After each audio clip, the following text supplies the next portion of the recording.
श्री राधे। गरुड़ पुराण के छठे अध्याय के 27वें श्लोक में बताया गया है कि मनुष्य की बुद्धि 4 जगहों पर शुद्ध रहती है।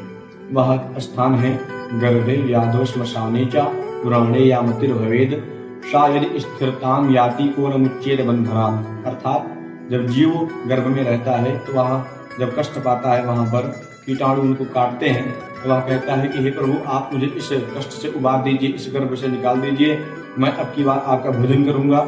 और सतकर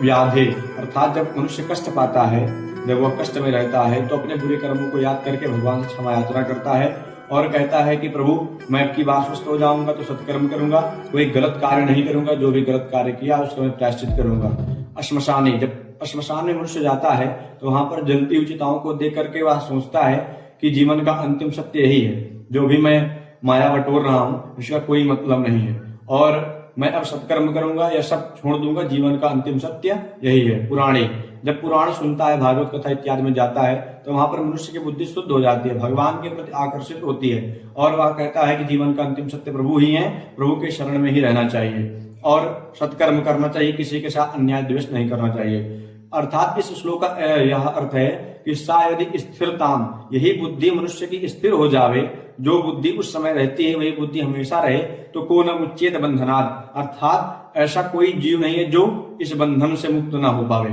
और सभी को मोक्ष की प्राप्ति हो जावे। श्री